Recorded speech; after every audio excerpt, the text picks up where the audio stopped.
Do you want more success, more growth, more results? Then it's time for the Boundless Success Accelerator from the Modern Observer Group. This isn't your average coaching program.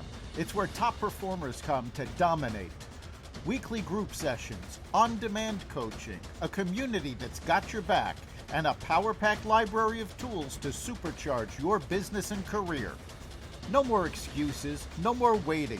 Get in, level up, and start building the life you've been dreaming about. Visit us at modernobserver.com/boundless success to join today. Let's get you to the next level.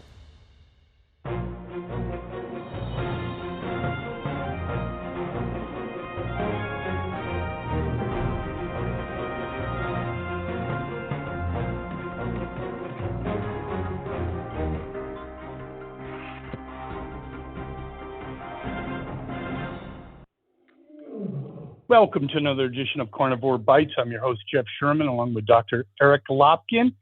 Dr. Lopkin, interesting week, and we can basically reflect a little bit on last week's development with the BBB, Big Beautiful Bill. Your thoughts, insights into it? Yeah, we talked about it last week. Of course, when we aired last week, it hadn't been passed yet. Now it is effectively law. Trump signed it in a ceremony on July 4th. And yes, I actually saw that. And it is amazing that I actually have to wonder, because I get a lot of email from Democratic politicians, not personal email. This is their newsletters and the stuff they send out to constituents. And reading through this, I don't think any of them ever actually read the bill, because their big push against this is, oh my God, it's cutting Medicaid and Medicare.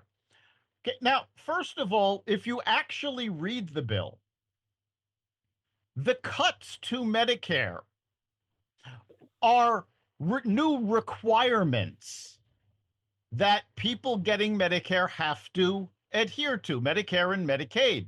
Now, in the grand scheme of things, these are not stringent requirements, but they are actually more lenient than the requirements that Bill Clinton put in when he reformed Medicare, that the Democrats were all for. On top of that, there's the biggest tax cut in history. And guess who benefits the most? The middle class. Because on a percentage basis, it starts with people making $15,000 a year and goes up from there. And the more you're making, the less your cut is. Okay, so that's a very good point, Dr. Lopkin. How does this jive? I mean, basically, the Democrats and their party is in big trouble at this point. Even Dr. Phil asserts that, and he's a pretty somewhat apolitical person. I mean, they're talking things like affordability and tax cuts for the rich. I mean, the fantasy can't continue, can it? Not once all this goes into effect. There was an interesting article by a local business publication in Connecticut. Now, we all know Connecticut is deep blue. And this article actually went into how these tax cuts are going to benefit deep blue Connecticut. And if you actually read it, what they say can be applied to any deep blue state. Because aside from making things more affordable by cutting the taxes of the middle class, there are some amazing tax benefits for small businesses, not big corporations, small businesses. So that right there is a massive engine of growth. And of course, nobody in the Democratic Party is talking about this, because I honestly believe at this point, they either believe or they're hoping that their constituents are just abject morons who will believe anything they say. I think that's an excellent point because I think the latter is actually more true. I believe they've been doing this for years, for decades. They look what they've done to the African American population, other constituents. They assume they thrive on ignorance. And here's where the party's blowing up, if I can be so bold, is it worked 30 years ago when you had legacy media in control. That's no longer the case. Everyone can get access to information. The gig's up. And, how can they talk about things, Dr. Lockton, like affordability? I mean, if you have an IQ of like 80, you know what happened under Biden. How do you talk about affordability? It's like an arsonist talking about fire safety. Yeah, we just went through the biggest jump in inflation under the Biden administration since the 1970s. Mm-hmm. And so now all of a sudden they're all worried about inflation and affordability when they're the ones that actually caused the problem and they didn't care at all. Now, you had a good point about, 30 years ago, legacy media basically controlled access.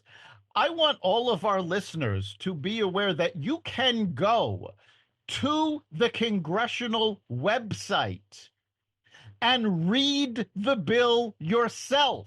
You don't have to believe what we tell you. You don't have to believe what the politicians tell you. Go read the bill and make up your own mind. Interesting. You say you get correspondence from congressional leaders. I know you live in Rosa DeLauria's district. Do you get any correspondence from the purple-haired genius? I do. She doesn't send out much, but I do get from her. Reading level of maybe an eighth grader? Something like that. I mean, she doesn't she doesn't actually say much. She rants about the Republic. Yeah, she rants about the Republicans, but most politicians will focus these publications on their achievements. Well, in the Democrats, they haven't been able to do that in a long time. They don't have any real achievements. Now, I've actually lived in Rosa DeLauria's district for about 24 years or so. And she has been my congresswoman the entire time. And I have to tell you, I can't name one thing she's actually accomplished in those 24 years. I can. Dyeing your hair purple in the age of over 70. That's an accomplishment. I don't know a lot of people doing that. Other than that, I agree with you, zero. But it's in a bigger issue. You talk about things, they're talking about affordability, tax cuts for the rich. It's all lies. And then you look at, now you have to ask the question, are people getting on to this, knowing that it's a deceptive party that basically thrives on ignorance? You look at key states, like the Keystone State of Pennsylvania, which is actually transitioning to a red state. Democratic, you look at Republican voter registration way up, Dems way down. And that's true in other states, such as Arizona. There's something going on. There's something there, isn't it? There's definitely something there. And part of it is actually generational, because we are seeing young people register for the Republican Party in numbers that haven't been seen since the early 1980s under Reagan. Mm-hmm. Usually, young people... Oh, can I reflect on that, please? I have to reflect because it's kind of interesting. And I think it's what's going on now. Having been there during the, let's say, Reagan Revolution, I was a young person. And I think the same thing. It was hip. It was cool to be Republican. I have to imagine the same phenomenons going on now. It was cool when I was in college, right out of college, to be capitalist to be successful. Reagan was cool, even though he was older, just like Trump. Aren't there parallels here? There are a lot of parallels, but I think actually a lot of it has more to do with the parallels between Joe Biden and Jimmy Carter than Ronald Reagan and Donald Trump. The young people who are registering to vote now just saw this miserable economy, suffered. Most of them did not have graduation ceremonies because of COVID. Even after COVID, most of their classes are now at least in part virtual. So they're growing up not being hit with all of the Democratic propaganda that the professors usually are able to get through to them, but they're also seeing unless they go to the Ivy League. Right. But you're also seeing a generation of people that don't watch the nightly news. They don't watch CNN, MSNBC, Fox News. They get their news online, and they usually get it from multiple sources. So they're actually being better educated by what's going on because of their own curiosity. And there is also another parallel going on where young people are looking at the government basically the same way from the 60s. Don't trust anybody over 30. There is an incredible amount of cynicism and mistrust in the younger generation. And because of that, they're actually looking for answers on their own. They're not believing what the politicians are saying. They're not watching the nightly news or the cable news channels. Isn't it interesting, Dr. Lopkin? I love parallels and I love history. You talk about the generation that said don't trust anyone over 30. Well, guess what? They're Neil Young now and they're 70 plus. But it's kind of interesting that you talk about, how paradigms are shifting. The real only rock solid constituency crossing any ethnic lines is old farts. They're the die in the wool, right? And elitists, which are a big part of that group. But yeah, you talk about the irrelevancy tour. That's the Democratic Party. They're not resonating, even I think with young minority groups, especially Hispanic. That's a very dire position to be in, isn't it, Doctor? Yeah, Hispanics are leaving the Democratic Party. African American males are leaving the Democratic Party. We saw this in the presidential election. But registration trends are also showing this because they're looking at Trump and they're going, wait a minute, he's actually doing things to help us. African Americans looked at the lawfare that went against Trump and they went, wait a minute, he's fighting the system. He's in the same situation we are. Hispanics looked at Trump and they said, look, he's securing the border. He's actually preventing illegals from coming over and making sure everybody has to come over the same way we did. It's funny that you said, funny and interesting what you're saying about African Americans saying, yeah, well, he's fighting the system. Isn't it interesting that, back in the day, a billion years ago, when Neil Young was still relevant, it was the Democratic Party that was fighting the man. Now the Democratic Party is the man, isn't it? Ironic. It is. And, this is something I'm not quite sure when it started, but the Democrats, once they became the establishment, and I don't think it happened all at once. I think first it happened with the labor unions, in particular the teachers' unions, starting to control what was being taught. And then the media. And then finally, under the Obama administration, the Democrats really took over to the point where they thought the Republicans were never going to be able to come back. And they locked in the fact that they were the establishment, they were in control. Well, guess what? The same people that didn't want to be controlled in the 60s, now they're the ones touting, oh, that we need to be in control. And And it's yes, go ahead. Sorry. and they're getting the same response that the Republicans did in the 60s, going, no, we're not listening to you. Isn't it funny when you talk about control? You look at who's the only. How can you identify a liberal? You'll see them with still wearing masks. They actually enjoy the same generation, same mindset that was at Woodstock '69, and we don't need control. We do your own thing, all that kind of stuff, right? They're the ones they love control. I've heard discussions where they like that there's videos everywhere, blah blah blah. The list goes on, but again, ironic, isn't it? It is. The Democratic Party has taken now.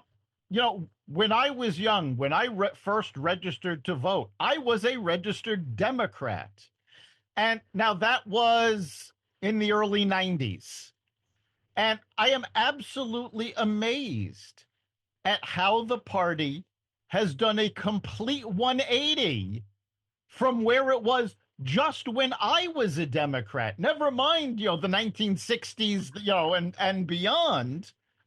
In the last 30 years, it has done a complete 180. You are 100% correct. No other party in my lifetime has done that. And you have people like Dr. Phil and others, again, even like Bill Maher said, the party's not leaving me. I'm not leaving the party. They're leaving me. Dr. Phil talks about the Democratic Party needs to be reconstituted. I mean, if it keeps on going, this is not just wishful thinking or partisan ideology, although that's a part of it, but they might drift into the Whig situation of being irrelevant, Whig Party of the 1800s. It's really uncanny. And just when things, can't be any crappier, they get the New York mayoral situation, which I think is something they just don't need at this particular point in time. You have Jeffries, Schumer, and others that they're not saying if they're support him or do not. They're trying to cherry pick, say, oh, he is hitting the affordability issue. Jerry Nadler's the only idiot, and what an idiot! He's head of the Jewish congressional constituency, and he actually endorses this anti-Semite. What a fat moron! Yeah, because a lot of these career politicians, and we see it on both sides, but right now it's just so much more blatant on the Democratic side. They will do anything for party. Doesn't matter if it's not good for their constituents. It doesn't matter if it's bad for New York, if it's bad for the country. If the Democratic candidate is an anti-Semitic communist, that's who he's going to endorse. And there's a lot of them like that. Now, fortunately, you're actually seeing, and I don't know that this has ever happened before in the history of New York. And remember, I grew up in New York. You actually have Jewish organizations, businesses, and real estate developers all uniting behind Eric Adams, who is not running on the Democratic line. He's running as an independent. And there's a lot of... Don't you think, though, Cuomo has to bow out? Because I think he's going to pull some votes. Or, I don't know, you tell me. I think that's the only issue. I think if it was just Adams against him, mano on mano, I'd feel a lot more comfortable. And let me just say, before you get into your analysis, I'm not so sure. I don't live in New York. I think it might be the best thing that ever happened to the Democratic Party, being facetious, because it's going to be right there all the time, 24/7. Go ahead. Yeah, I don't know that Andrew Cuomo is really going to be a factor. He did absolutely disastrously in the primary. And he doesn't know how to campaign in New York. His own donor base is telling him to get out. So I don't think if he manages to stay in, I don't think he's going to be much of a factor. And I love how the Democrats are all saying, well, an independent can't win. They're forgetting that in his second term, Michael Bloomberg ran as an independent. So this isn't like decades ago there was an independent mayor. It's 3 mayors ago. Well, they never said they were the brightest bulb in the Christmas tree. We're talking about, the big, beautiful bill. Not to, I don't want to switch things, but just came up on my computer. The Dow is 1.5% ahead from below its all-time high.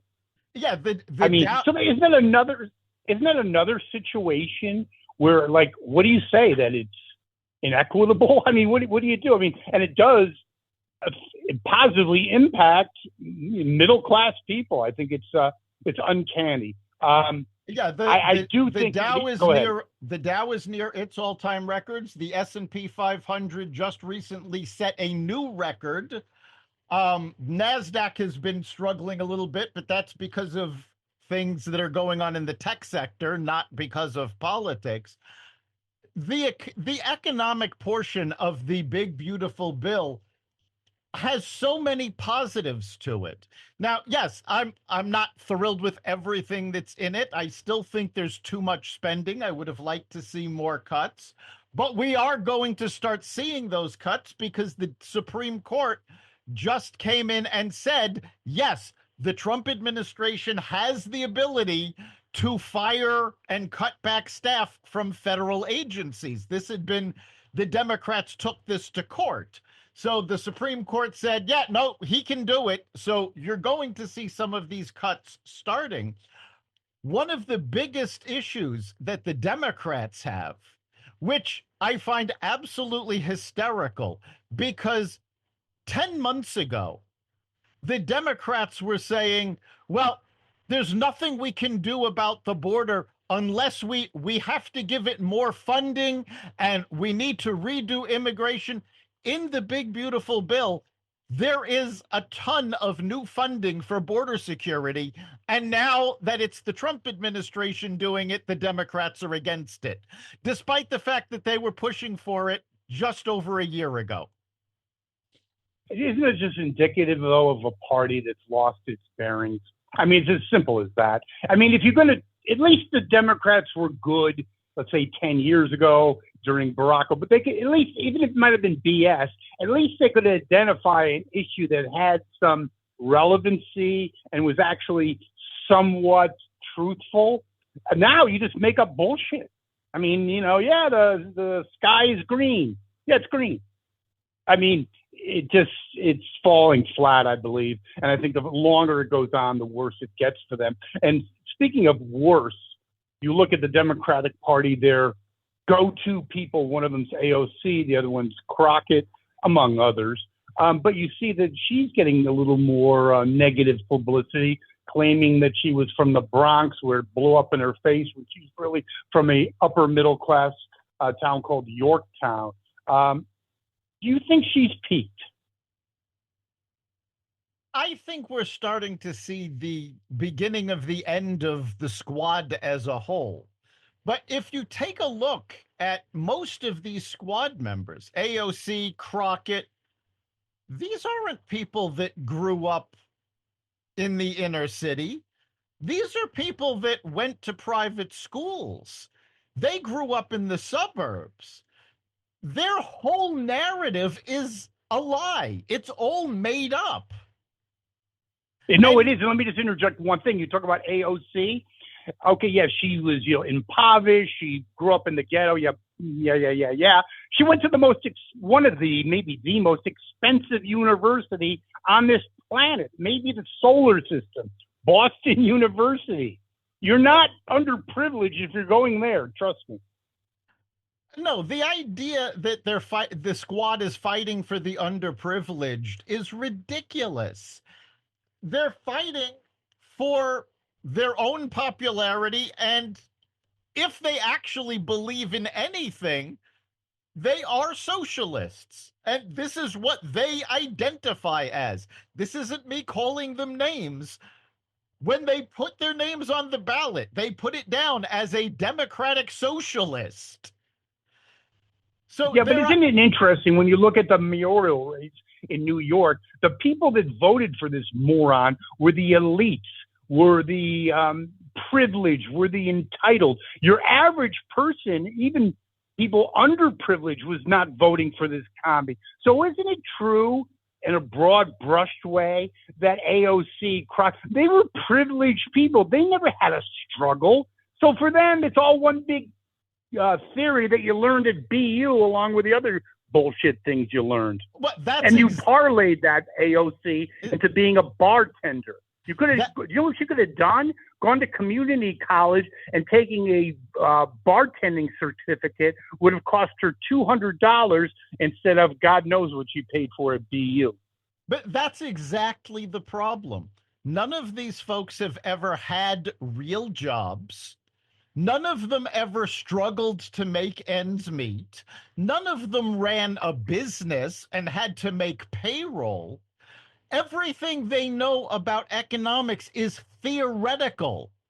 They didn't have to deal with any of this. And so when they tried to talk economics, and this absolutely blew my mind. There is an amazing video that is out there. You can probably still find it on YouTube. It was an interview that AOC did, and the interviewer was challenging her about economics, and she literally said, well, you know, I don't know anything about economics.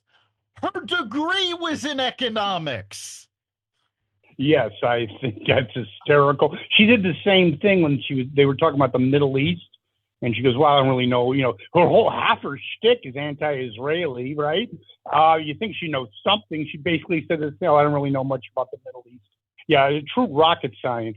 I think it doesn't really help BU anytime soon. But it is quite interesting. You even have things like that. Speaking about bending the actual reality of life, you have Uncle Joe at a HR convention that's hitting the top of the circuit, no question about it. That maybe, I don't know, the sewage trade, that might actually be better. But he's at the Human Resource Convention, and he says that world leaders are trying to contact him or are contacting him and telling him to get more involved.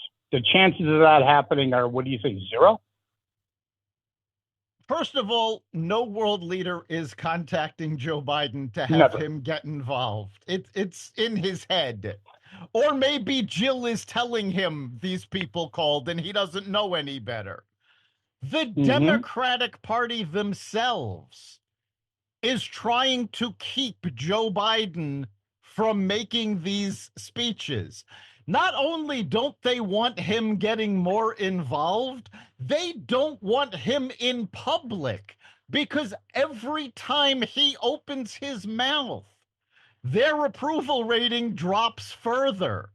And you've got more tell-all books coming. There's a new one about the Harris campaign that their campaign workers are actually talking about when she was on The View. And she said, you know, when she was asked what's the difference between her and Biden, and she said she couldn't think of anything. Her campaign people were behind the scenes there, literally putting their heads in their hands and going, that's it, we just lost the election. They were begging the folks at The View to ask that question another way so that she could get another chance to answer it. And on top of that, they were prepared for that question.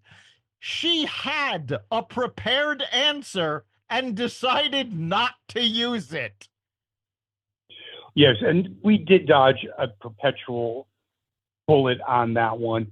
She's probably, in my lifetime, the dumbest candidate I have ever seen, and that is not hyperbole. That is my honest opinion. I think it's actually true. And you look at, you talked about the parallels between, Carter and Biden.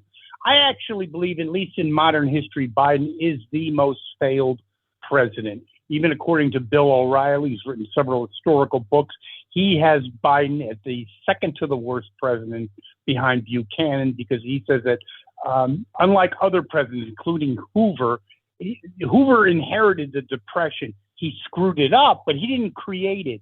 Biden, all his problems were self-induced. Yeah, Your Biden, thoughts? Biden is without a doubt one of, if not the worst president in American history. And I'm actually going to defend him, though. It was not all his fault. You're not able to control dementia. When your memory fails, you have no control over that. It was the people around him that kept telling him he was in perfect condition and he was on the ball and he was doing a great job. They're the ones to blame for his failed presidency. Yeah, and And I also think there were obviously people behind the scenes orchestrating policy. I think the scale is unimaginable. I actually believe, left to his own devices, he would not have had an open border. I think they just really got the auto pen going, and it does make Watergate look like a tea party. Your thoughts? It really does. They kept him sequestered. And again, you have to, I recommend everybody read the book Original Sin that goes into all of this, because even though Tapper is an apologist, what he did report is so disturbing, because they had the Biden family, and Tapper never comes out and says this, but the description he gives of the Biden family is that of a mafia crime family. The family comes first. Don't talk about anything in public. And it was the people that they let into their inner circle that really destroyed Biden's career and his legacy. 100% agree. I think he's a disgraced president. I think Jimmy Carter failed president, but unlike Joe, did have some positive things, not many, in his administration. The Egyptian-Israeli peace agreement, other things, but not many again. But not a failed president, but not disgraced. I think there's a difference. Do you agree? But Yes. People actually would welcome his comments, maybe not on policy, but maybe social issues. No one wants anything to do with Biden's opinion on chicken soup. No, when Carter left the White House after his failed presidency, he was still able to go out, give speeches, be inspirational. He was still a leader. In fact, I think he was more of a leader after he left the White House than he was during his presidency. Biden doesn't have that. And, we keep talking about parallels today. And, I am glad that Jimmy Carter lived to see somebody have a worse presidency than he did. By the same token, kept him alive. Yeah, by the same token, talking about parallels, I am so glad that Dan Quayle got to see Kamala Harris as vice president. Never thought of that. Yes, he will never be the one that was the quintessential idiot. Yeah. So the Biden administration, they killed the proverbial two birds with one stone, didn't they? They really did. This was an abject failure on every level. And that's why they're having such trouble now, because one, they still refuse to admit that it was a failure. They're still trying to cover up what went on, even though numerous tell-all books, everybody saw it out in public, and that's one of the now it's a pile on. Yes, and that's one of the reasons going back to what we were talking about earlier, that younger people are registering as Republicans because they saw all of this. And the Democrats are still going, no, there was nothing to see here. Go look at Orange Man Bad. And the younger generation is like, you're telling us not to believe what we're seeing with our own eyes. Yes. It is a reconstituted Democratic Party. It was a tragedy, or two tragedies, obviously, in Texas. One of them involved ICE agents, one barely escaping death. And there's a bunch, maybe like 8 or 10 people being apprehended as we speak. Very interesting. Couple things on this, that they were all very well equipped, the latest body armor, communications equipment, ammunition, guns. Kind of interesting. Yeah, and disturbing, isn't it? Yes, because this was a well-planned and finance. The only way you can call it is assassination attempt of ICE agents. Mm-hmm. It was clearly financed. I mean, this equipment is not easy to get, and it's not cheap. This wasn't put together by a couple of disgruntled illegals. This is something that had an organization behind it. And, talking about tragedies in Texas, and we've talked about how, the lies that the Democrats are talking about. We just over the last few days had devastating floods in Texas. And there were numerous Democrats that came out saying, oh, it's all Trump's fault because he fired people from the National Weather Service. Now, fortunately, there are enough actual media outlets out there that fact checked this and found out that, yes, there have been proposed cuts at the Weather Service, but not one of them has actually been implemented yet. So the Democrats immediately tried to make this political instead of dealing with the fact that 111 Americans died in a tragic natural disaster. Now, you want to make this political? Democrats could have gone, look, this was climate change. This is why we need to work on this. They could have proposed solutions. Did they do that? No. Yeah, I think their knee-jerk reaction, again, is their continuous efforts to commit political suicide. And I'm sure this will continue and continue until they get some kind of leadership that can, reel this in. You do have the continuing showdown in MacArthur Park, L.A. I don't think that's playing out well for the Democrats either, do you? No, it really isn't. You've already seen the situation in California sort of fall off the front pages. I think the most telling thing was the Border Patrol agent who was in charge of the work in California. He's in charge of that region. Received a phone call from LA Mayor Karen Bass telling him he needed to withdraw his people. She's not allowing them to operate in Los Angeles. And his response was very simple. He told her flat out, I don't work for you. I work for the federal government. You don't have a say in this. Interesting. And she is a known communist, by the way. And, before she was mayor, she was a congressperson from California. So if she didn't like the laws that are being enforced, she was actually in a position to change them and did absolutely nothing. Well, she did absolutely nothing about the fires either. She's an incompetent idiot. And by the way, she made the transformation largely due to Obama. And, we talked about his declining legacy, but he wanted her in a more prestigious position. That worked out pretty well, like his library.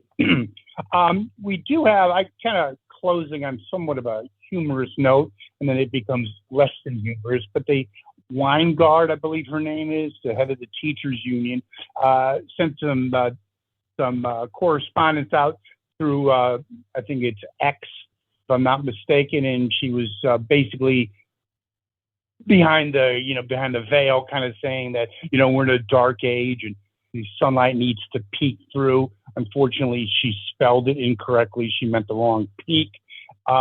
She Another genius, and yeah, she gets paid like $600,000 a year. Yeah, she spelled peak wrong. She spelled through wrong. This is the problem with our education system when the head of the teachers union cannot spell.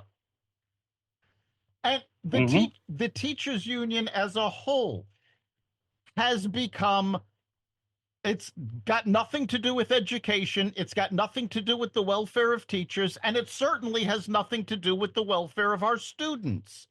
You have a political organization that has now announced that they are ending a partnership with the Anti-Defamation League, a partnership that, by the way, goes back over 30 years.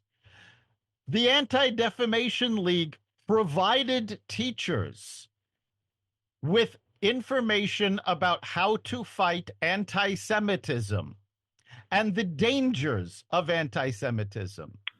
Now, in the entire partnership, no teacher was ever required to use these materials. They were never charged for any of these materials. This was just the ADL gave them the materials to look over, and if they wanted to use them, great.